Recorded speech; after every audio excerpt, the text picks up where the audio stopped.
दोस्तों इस वीडियो में हम क्लास 10th का हिंदी का चैप्टर नंबर 1 जो आपका श्रम विभाजन और जाति प्रथा है उसके महत्वपूर्ण ऑब्जेक्टिव क्वेश्चन को इस वीडियो में करेंगे। ठीक है, तो वीडियो को अंत तक जरूर देखिएगा। चलिए वीडियो को स्टार्ट करते हैं। तो पहला प्रश्न है, श्रम विभाजन और जाति प्रथा के लेखक कौन है? श्रम विभाजन और जाति प्रथा के लेखक कौन है? तो इसका सही उत्तर हो जाएगा ऑप्शन बी, बाबा साहेब भीमराव अम्बेडकर जी हैं। ठीक है, आगे चलते हैं। तो दूसरा प्रश्न है, डॉक्टर अम्बेडकर के पिता का क्या नाम था? डॉक्टर अम्बेडकर के पिता का क्या नाम था? रामदेव सकपाल कि रामजी सकपाल कि रामकिशुन सकपाल या राधेराम सकपाल? तो डॉक्टर भीमराव अम्बेडकर के पिता का क्या नाम था? वो था रामजी सकपाल था। ठीक है, ऑप्शन बी इसका सही उत्तर है। आगे चलते हैं। तो तीसरा प्रश्न है, आधुनिक सभ्य समाज का तीसरा प्रश्न है, आधुनिक सभ्य समाज कार्यकुशलता के लिए किसे आवश्यक मानता है? आधुनिक सभ्य समाज कार्यकुशलता के लिए आवश्यक किसे मानता है? श्रम विभाजन को कि धन विभाजन को या जन विभाजन को या जाति विभाजन को? तो इसका सही उत्तर हो जाएगा ऑप्शन ए, श्रम विभाजन को मानता है। ठीक है, आगे चलते हैं। तो चौथा प्रश्न है, जाति प्रथा भारत में बेरोजगारी का एक डैश कारण बनी हुई है। जाति प्रथा भारत में बेरोजगारी का क्या बनी हुई है? प्रत्यक्ष कारण कि प्रमुख कारण या ए और बी दोनों, इनमें से कोई नहीं? तो इसका सही उत्तर हो जाएगा ऑप्शन सी, ए और बी दोनों। ठीक है, आगे चलते हैं। तो पांचवा प्रश्न है, मूक नायक क्या है? मूक नायक क्या है? अखबार है कि पत्रिका है कि पुस्तक है या कहानी संग्रह है? तो मूक नायक क्या है? ये पत्रिका है। ठीक है, जिसका संपादन किए थे अम्बेडकर साहब ने। ठीक है, आगे चलते हैं। तो छठा प्रश्न है, डॉक्टर भीमराव अम्बेडकर की मृत्यु कब और कहाँ हुई थी? डॉक्टर भीमराव अम्बेडकर की मृत्यु कब और कहाँ हुई थी? ऑप्शन ए है 1956 दिल्ली में, या 1957 मध्य प्रदेश में, या 1958 वाराणसी में, या 1959 बिहार में? तो इसका सही उत्तर हो जाएगा ऑप्शन ए, 1956 दिल्ली में हुआ था। कहाँ हुआ था? दिल्ली में हुआ था। कब? तो आपका 1956 में हुआ था। ठीक है, आगे चलते हैं। तो सातवां प्रश्न है, डॉक्टर भीमराव अम्बेडकर का जन्म कब हुआ था? डॉक्टर भीमराव अम्बेडकर का जन्म कब हुआ था? तो इनका जन्म हुआ था 14 अप्रैल 1891 ईस्वी को। ठीक है, और कहाँ हुआ था?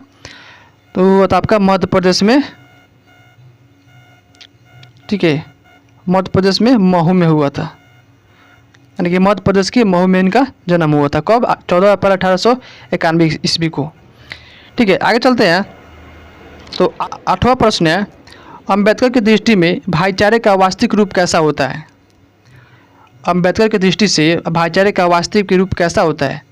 दूध और शक्कर के मिश्रण की तरह, कि दूध और पानी के मिश्रण की तरह, कि तिल और तरहुल के मिश्रण की तरह, कि पानी और नमक के मिश्रण की तरह? तो इसका सही उत्तर हो जाएगा ऑप्शन बी, दूध और पानी के मिश्रण की तरह होता है। ठीक, ऑप्शन बी इसका सही उत्तर हो जाएगा। आगे चलते हैं। तो नौवां प्रश्न है, भारतीय संविधान के निर्माण में महत्वपूर्ण भूमिका किसकी है? भारतीय संविधान के निर्माण में महत्वपूर्ण भूमिका किसकी है? भीमराव अम्बेडकर की, कि ज्योतिबा फुले की, कि राजगोपालाचारी की, कि महात्मा गांधी की? तो इसका सही उत्तर हो जाएगा ऑप्शन ए, भीमराव अम्बेडकर की है। ठीक है, आगे चलते हैं। तो 10वां प्रश्न है, सभ्य समाज की आवश्यकता है। सभ्य समाज की आवश्यकता है जाति प्रथा के लिए, श्रम विभाजन का, कि अणु बम की, या दूध पानी की? का सही उत्तर हो जाएगा ऑप्शन बी, श्रम विभाजन की। ठीक है, आगे चलते हैं। तो 11वां प्रश्न है, प्राथमिक शिक्षा प्राप्त करने के बाद अम्बेडकर उच्चतर शिक्षा प्राप्त करने के लिए कहाँ गए थे? डॉक्टर भीमराव अम्बेडकर के प्राथमिक शिक्षा समाप्त होने के बाद उच्च शिक्षा के लिए कहाँ गए थे? इटली गए थे, कि दक्षिण अफ्रीका, कि न्यूयॉर्क, या दक्षिण कोरिया? तो इसका सही उत्तर हो जाएगा ऑप्शन बी, न्यूयॉर्क गए थे। कहाँ? न्यूयॉर्क गए थे। ठीक है, उच्च शिक्षा के लिए। आगे चलते हैं। तो 12वां प्रश्न है, अम्बेडकर चिंतन व रचनात्मक के लिए प्रेरक व्यक्ति थे। अम्बेडकर के चिंतन और रचनात्मक के लिए प्रेरक व्यक्ति कौन थे? बुद्ध थे, कबीर थे, ज्योतिबा फुले थे, इनमें से सभी थे? तो इसका सही उत्तर हो जाएगा ऑप्शन डी, इनमें से सभी थे। बुद्ध भी थे, कबीर भी थे और ज्योतिबा फुले भी थे। ठीक है, आगे चलते हैं।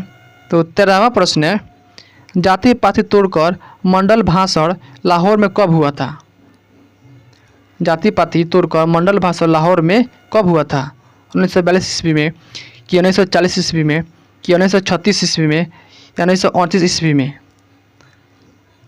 तो इसका सही उत्तर हो जाएगा ऑप्शन सी, 1936 ईस्वी में हुआ था। ठीक है, आगे चलते हैं। तो 14वां प्रश्न है, श्रम विभाजन और जाति प्रथा क्या है? श्रम विभाजन और जाति प्रथा क्या है, जिसके लेखक कौन है? वह अम्बेडकर साहब जी। ठीक है, तो जाति प्रथा और श्रम विभाजन क्या है? कहानी है कि एक भाषण है, एक निबंध है, या एक साक्षात्कार है? तो इसका सही उत्तर हो जाएगा ऑप्शन सी, ये क्या है? एक निबंध है। श्रम विभाजन और जाति प्रथा एक निबंध है। ठीक है, आगे चलते हैं। तो 15वां प्रश्न है, निम्नलिखित रचनाओं में से कौन सी रचना डॉक्टर अम्बेडकर की है? इनमें से कौन सी रचना डॉक्टर अम्बेडकर की है, आपको बताना है। द कास्ट इन इंडिया, कि the untouchable who are they, या हु आर शुद्राज, इनमें से सभी? तो इसका सही तो हो जाएगा ऑप्शन डी, इनमें से सभी आपका डॉक्टर भीमराव अम्बेडकर द्वारा लिखा गया है। ठीक है, आगे चलते हैं। तो 16वां प्रश्न है, आधुनिक सब समाज श्रम विभाजन को आवश्यक क्यों मानता है? आधुनिक समाज श्रम विभाजन को आवश्यक क्यों मानता है? कार्यकुशलता के लिए, कि भाईचारे के लिए, कि रूढ़िवादिता के लिए, इनमें से कोई नहीं? तो 16वां का सही तो हो जाएगा ऑप्शन ए, कार्यकुशलता के लिए मानता है। ठीक है, आगे चलते हैं। तो 17वां प्रश्न है, श्रम विभाजन और जाति प्रथा पाठ बाबा साहब भीमराव के किस भाषण से संपादित अंश है? यानी जो आपका श्रम विभाजन और जाति प्रथा है वो बाबा साहब भीमराव अम्बेडकर के किस भाषण से लिया गया है, ये आपको बताना है। ऑप्शन ए में दिया गया the caste in India their mechanism, की जेनेसिस एंड डेवलपमेंट, की एनिहिलेशन ऑफ कास्ट, या इज शुद्राज? तो जो आपका श्रम विभाजन और जाति प्रथा है वो बाबा साहब भीमराव अम्बेडकर के भाषण एनिहिलेशन ऑफ कास्ट से लिया गया है। ठीक, ऑप्शन सी इसका सही उत्तर हो जाएगा। आगे चलते हैं। तो 18वां प्रश्न है, अम्बेडकर के भाषण एनिहिलेशन ऑफ कास्ट को किसने हिंदी में रूपांतर किया था? यानी कि जो बाबा साहब भीमराव अम्बेडकर का भाषण जो है एनिहिलेशन ऑफ कास्ट को हिंदी में किसने लिखा था? ललाई सिंह यादव, किशोरी लाल, कि मोहन वाजपेयी, इनमें से कोई नहीं? तो इसका सही उत्तर हो जाएगा ऑप्शन ए, ललाई सिंह यादव ने इनका हिंदी रूपांतरण किया था। ठीक है, आगे चलते हैं। तो 19वां प्रश्न है, अम्बेडकर का जन्म किस परिवार में हुआ था? अम्बेडकर जी का जन्म किस परिवार में हुआ था? ब्राह्मण में हुआ था, कि क्षत्रिय में हुआ था, कि दलित में हुआ था, या कायस्थ में हुआ था? तो इसका सही उत्तर हो जाएगा ऑप्शन सी, एक दलित परिवार में हुआ था। ठीक है, अम्बेडकर का जन्म। आगे चलते हैं। तो 20वां प्रश्न है, लेखक को इस युग में कहाँ पर विडंबना दिखाई दिया? लेखक को इस युग पर कहाँ विडंबना दिखाई दिया था? जातिवाद में, कि नारीवाद में, कि निर्वीरवाद में, कि परिवारवाद में?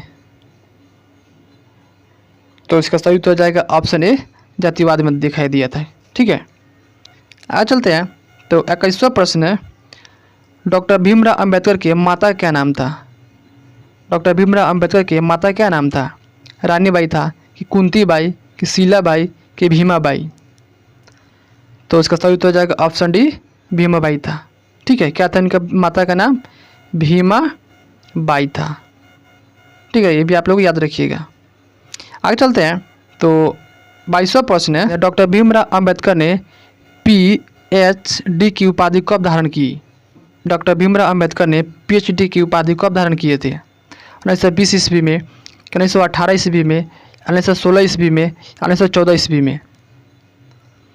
तो 22वां का सही तो हो जाएगा ऑप्शन सी, 1916 ईस्वी में इन्होंने PhD की उपाधि को धारण किया था। कब? 1916 में।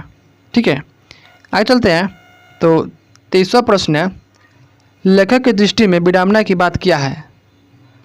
लेखक की दृष्टि में विडंबना की बात क्या है? जातिवाद के पोषकों की कमी नहीं है, यह है कि जातिवाद के पोषक नगण्य है, कि आर्थिक दृष्टि से जातिवाद उचित है, या जातिवाद लोकतंत्र के विरुद्ध नहीं है। तो इसका सही उत्तर हो जाएगा ऑप्शन ए, जातिवाद के पोषक की कमी नहीं है। ठीक है, ऑप्शन ए इसका सही उत्तर हो जाएगा। आगे चलते हैं। तो 24वां प्रश्न है, लेखक की दृष्टि में आदर्श समाज कैसी होना चाहिए?